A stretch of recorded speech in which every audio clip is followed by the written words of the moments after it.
គុំអនុញ្ញាតឲ្យបញ្ហាតូចតាចបំផ្លាញថ្ងៃដ៏ល្អរបស់អ្នកតើអ្នកធ្លាប់ដឹងទេថាក្នុងមួយថ្ងៃ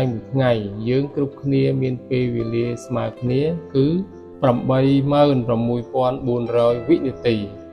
ឥឡូវសាកស្រមៃមើលថាប្រសិនបើមាននរណាម្នាក់មកលួចលុយអ្នកអស់$10តើអ្នកនឹងសុខចិត្តបោះលុយ86,390$ដែលនៅសល់ក្នុងកាបូបចោលទាំងអស់ដោយសារតែការខឹងសម្បានឹងលុយ$10ដែលបាត់បង់នោះដែរឬទេចម្លើយគឺប្រកាសជាមិនពិតទេចុះហេតុអ្វីបានជាក្នុងជីវិតរស់នៅប្រចាំថ្ងៃនៅពេលដែលមានរឿងមិនសប្បាយចិត្តតូចតាចត្រឹមតែ10ទៅ20វិនាទី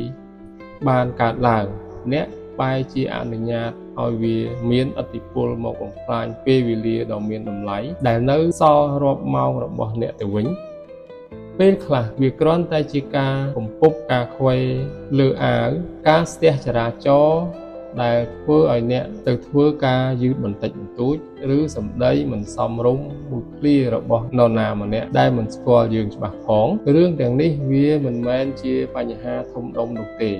បញ្ហាពិតប្រាកដគឺរបៀបដែលអ្នកឆ្លើយតបទៅកាន់វានៅពេលអ្នកយកចិត្តទុកដាក់នឹងរឿងឥតប្រយោជន៍នោះអ្នកកំពុងតែផ្ដល់អំណាចឲ្យភាពអវិជ្ជមានមក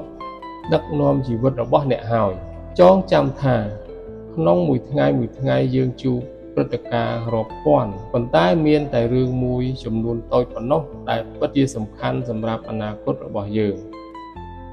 កុំធ្វើជាចំណាប់ខ្មាំងនៃអារម្មណ៍ឆេវឆាវមួយពេលបើអ្នកជួបឧបសគ្គតូចមួយនៅពេលព្រឹកចូលទុកវាចោលនៅទីនោះកុំបីវាតាមខ្លួនរហូតដល់ពេលល្ងាចជីវិតខ្លីណាស់រាល់នាទីដែលអ្នកចំណាយទៅលើការមួម៉ៅគឺជាការខាតបង់នៅសេចក្តីសុខដែលមិនអាចទិញមកវិញបានស្នាមញញឹមរបស់អ្នកមានតម្លៃជាងកំហុសកងរបស់អ្នកដទៃភាពស្ងប់ស្ងាត់ក្នុងចិត្តរបស់អ្នកមានតម្លៃជាងការចង់ឈ្នះចាញ់ក្នុងរឿងដែលគ្មានន័យចាប់ពីពេលនេះទៅនៅពេលដែលរឿងមិនល្អកើតឡើងចូលដកដង្ហើមវែងរួចប្រាប់ខ្លួនឯងថារឿងនេះតូចតាចណាស់វាមិនអាចឈ្នះថ្ងៃដ៏ល្អរបស់ខ្ញុំបានទេអ្នកគឺជាអ្នកបើកបរនាវានៃជីវិតខ្លួនឯងកុំឲ្យរលកតូចមកបង្វែរទិសដៅនៃក្តីសុខរបស់អ្នក